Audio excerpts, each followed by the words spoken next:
à tous, j'espère que vous allez bien. Je suis super heureuse de vous retrouver aujourd'hui avec cette nouvelle vidéo. Aujourd'hui, on va aborder un thème de saison parce que la saison des mariages a recommencé. Du coup, je me suis dit que j'allais un petit peu vous donner mes conseils pour bien choisir votre tenue si vous êtes invité justement à un mariage pour cet été. Alors la première chose avant de choisir votre tenue d'invité, c'est déjà un petit peu de regarder s'il y a un thème ou un dress code qui a été spécifié sur l'invitation.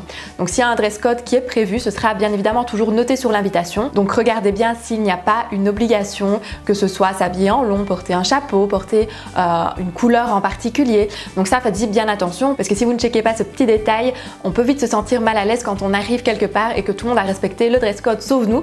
Donc du coup, c'est bien évidemment à vérifier avant de choisir sa tenue. La deuxième chose, c'est le thème. Donc est-ce que les invités ont prévu un thème spécifique? De nouveau, s'il n'est pas spécialement noté, ça peut aussi être interprété par l'invitation par exemple, ou tout simplement lors d'une discussion avec les mariés, ils vous ont peut-être précisé qu'il y aurait un thème spécifique ou autre. Donc ça, à ce moment-là, on n'est bien évidemment pas spécialement obligé de suivre le thème s'il n'est pas précisé sur l'invitation. Mais pour les mariés, je trouve que c'est assez sympa, ça montre que vous avez une petite attention particulière pour eux et pour leur journée. Donc je trouve que ça peut être assez intéressant aussi s'il y a un thème, pourquoi pas de s'habiller aussi en fonction du thème. Pour bien choisir votre tenue, si vous êtes invité à un mariage, regardez aussi à quel moment vous êtes invité. Donc forcément, si on est juste invité pour l'apéritif ou juste invité pour la soirée, on va pouvoir se permettre de peut-être réfléchir un petit peu moins à son look et de prendre des choses un petit peu plus traditionnelles. Si par contre on est invité toute la journée, là forcément on va faire un effort supplémentaire. Ça c'est le petit détail aussi, mais je trouve que c'est le détail qui fait la différence, c'est d'essayer de s'harmoniser avec la personne qui nous accompagne. Pourquoi? Parce qu'on va bien évidemment être amené à faire des photos, que ce soit avec les mariés ou en couple. Donc ça peut être assez sympa qu'il y ait un petit détail, qu'il y ait une petite couleur, ou en tout cas qu'on soit dans le même style pour justement que ce soit plus joli sur les photos. Donc par exemple, il y a certaines couleurs qui vont pas spécialement bien ensemble, donc à ce moment-là, sur les photos, ce sera pas très joli. Donc voilà, pour moi, c'est le petit détail qui fait la différence, c'est d'essayer de s'harmoniser avec la personne qui nous accompagne pour que ce soit plus harmonieux tout simplement sur les photos. Il y a aussi certaines idées reçues sur les tenues de mariage et en particulier sur les couleurs, des couleurs qu'on ne peut soi-disant pas porter. Donc première couleur, c'est le blanc. Donc le blanc, en effet, pas de surprise, c'est la couleur qu'on ne peut pas porter à un mariage. Le blanc, c'est vraiment réservé à la mariée et ça, c'est vraiment une règle qui perdure dans le temps. Donc le blanc, on évite, sauf si bien évidemment c'est précisé dans le dress code. Donc j'ai déjà vu par exemple des mariages où le dress code c'était blanc. Donc là absolument tous les invités étaient en blanc. Donc là bien évidemment c'est tout à fait permis, c'est même obligé entre guillemets. Mais bien évidemment si vous êtes invité, le blanc on évite. Un autre a priori, une autre idée reçue qu'on a souvent, c'est qu'on ne peut pas porter de noir à un mariage.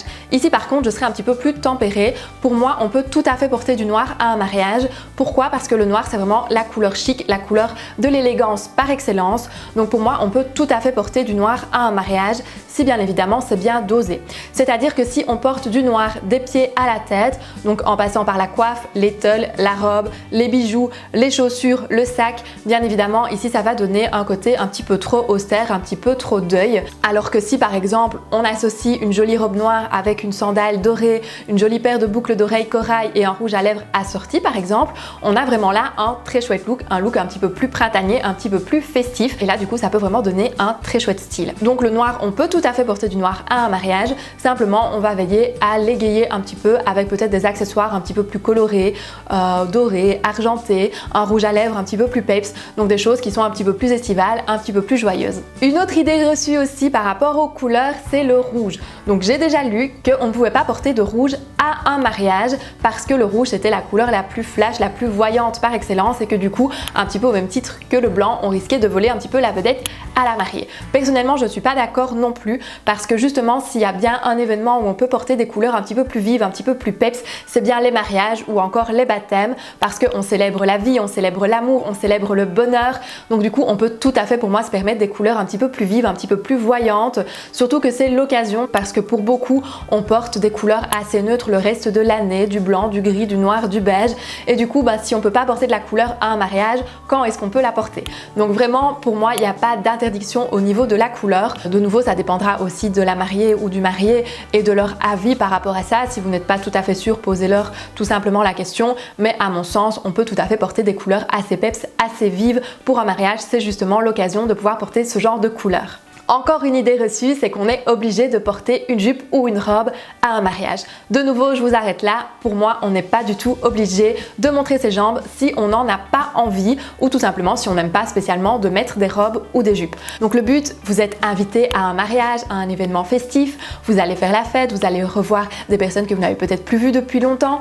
Donc l'idée, c'est quand même d'être à l'aise dans ses vêtements, de sentir bien, parce que si vous ne vous sentez pas à l'aise dans vos vêtements, vous n'aurez pas confiance en vous, vous n'allez pas vous amuser de la même façon, vous allez peut-être passer une moins bonne journée. Donc du coup, c'est un petit peu dommage, c'est un petit peu plus triste. Alors vraiment, si vous avez envie de porter un pantalon foncé, parce que clairement, on trouve de magnifiques tenues aussi en pantalon, que ce soit un pantalon un petit peu fluide ou un petit peu taille haute, d'une matière un petit peu plus habillée, que ce soit en blanc ou dans des tons un petit peu plus vifs ou pastel, on peut vraiment trouver de très très chouettes modèles à associer avec une petite blouse, avec un petit peu de dentelle, avec des finitions en soie ou avec une matière un petit peu plus noble. Pour un mariage, ça peut aussi être sympa. On peut encore se tourner vers un joli ensemble tailleur-pantalon, c'est très moderne aussi. Ici, pour ne pas donner le côté trop classique, on va choisir un modèle avec une coupe moderne et des accessoires peut-être un petit peu plus tendance pour vraiment donner le côté un petit peu plus moderne à l'ensemble pantalon, mais on est en plein dedans. L'ensemble pantalon, c'est hyper tendance, que ce soit pour la vie de tous les jours ou pour des événements ici un petit peu plus habillés comme un mariage. Donc ça peut être super sympa aussi. Et la dernière pièce qu'on peut aussi envisager, c'est la combinaison. Donc la combinaison pantalon, je trouve ça magnifique, je trouve ça hyper chic, de nouveau avec une belle finition, avec peut-être un petit détail, une dentelle ou une matière un petit peu plus noble, avec un joli décolleté, avec de beaux accessoires. On peut vraiment avoir un super look en pantalon. Donc non, la jupe et la robe, c'est pas obligé pour le mariage. Si vous n'avez pas envie d'investir dans une tenue que vous risquez de ne porter qu'une seule fois, il est bien sûr possible de choisir des pièces que vous allez pouvoir reporter facilement. Donc un joli top avec un détail un petit peu plus habillé, ou une jupe ou un pantalon ou même une robe.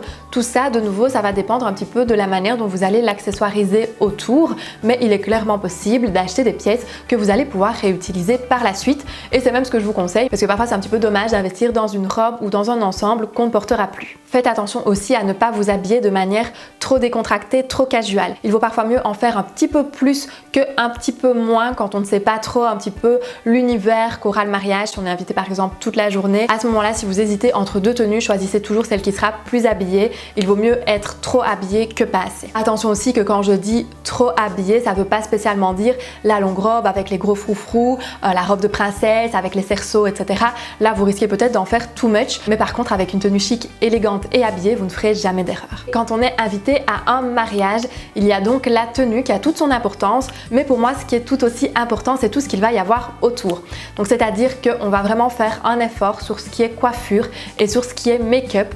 Donc, si on n'a pas l'habitude de faire de jolies coiffures, si on n'a pas trop le tour, si on n'a pas trop la main, on n'hésite pas à prendre rendez-vous chez le coiffeur ou à demander à une amie si elle peut nous faire un joli chignon, par exemple. Ça peut toujours être assez chic, assez élégant. Si on n'a pas envie d'une coiffure trop apprêtée, parfois simplement faire un petit effet wavy, ça peut être très sympa aussi. Ça, on trouve des tutos sur internet, donc ça, vous allez pouvoir vous entraîner aussi. Entraînez-vous quand même quelques jours avant si vous souhaitez faire votre coiffure vous-même, parce que ça va vous éviter les mauvaises surprises, ou parfois ça a l'air très simple en vidéo et finalement on se rend compte que c'est plus difficile que ce qu'on pensait. Donc du coup, entraînez-vous quand même quelques jours avant si vous n'avez pas l'habitude, pour être sûr du résultat que vous allez obtenir le jour J. Pour le make-up, c'est pareil, on va vraiment faire un effort supplémentaire, surtout si on n'a pas l'habitude de se maquiller beaucoup pendant l'année. Ça ne veut pas dire pour autant qu'on va devoir se maquiller à l'extrême non plus, mais simplement on va faire attention à avoir un joli maquillage. De nouveau, vous risquez d'être prise en photo assez souvent, donc on va vraiment miser tout sur un teint assez frais, assez lumineux. Si on n'a pas envie de trop insister sur les yeux ou sur la bouche, on n'est pas obligé non plus. Sachez quand même qu'un joli rouge à lèvres, ça peut vraiment faire la différence. Moi, je considère vraiment ça comme un accessoire de mode, parce que avoir les lèvres colorées, ça peut vraiment bien terminer la tenue, comme je vous donnais par exemple l'exemple tout à l'heure avec la robe noire et un joli rouge à lèvres corail et simplement une paire de boucles d'oreilles dorées par exemple. On peut avoir un chouette look un petit peu plus frais, un petit peu plus lumineux que s'il n'y avait pas de rouge à lèvres du tout. Donc pensez-y aussi, c'est peut-être l'occasion du mariage pour tester de nouvelles choses. Pensez aussi à la paire de chaussures. Donc la paire de chaussures pour moi doit être habillée. Si on a un look qui est hyper chic, hyper élégant, et si on a une paire de chaussures qui dénote, du coup la tenue risque d'y perdre un petit peu en chic, en élégance. Donc pensez aussi à la paire de chaussures. Faites simplement bien attention que bien souvent les mariages en été, les mariages quand il fait beau, on prend l'apéritif dehors et on a bien souvent du gazon, de l'herbe, de la pelouse. Donc faites attention aux talons aiguilles, privilégiez peut-être un talon légèrement plus épais ou plus carré pour éviter de vous enfoncer dans l'herbe tout simplement. Pensez aussi aux bijoux, donc ça c'est hyper important aussi. Si vous avez une encolure assez dégagée, pourquoi pas y ajouter un petit collier un petit peu plus habillé. Si au contraire la robe est un petit peu plus enfermée, ajoutez-y une paire de boucles d'oreilles. On trouve, comme je vous l'ai déjà dit, de magnifiques fantaisies dans les collections pour le moment, donc ça peut vraiment faire une chouette différence aussi sur la tenue. Et le dernier accessoire, bien évidemment, c'est le sac. Donc le sac ici, on va vraiment éviter tout ce qui est cabas, tout ce qui est sac de jour, un petit peu plus massif ou un petit peu moins structuré. On va vraiment privilégier ici la pochette. Donc pour une tenue habillée, c'est vraiment la pochette que je préconise, ou la petite minaudière qui est assez sympa aussi. On peut même avoir des petites minaudières un petit peu bijoux, donc ça fait vraiment un accessoire en soi. Et la pochette, on va veiller à ce qu'elle s'assortisse bien à la tenue.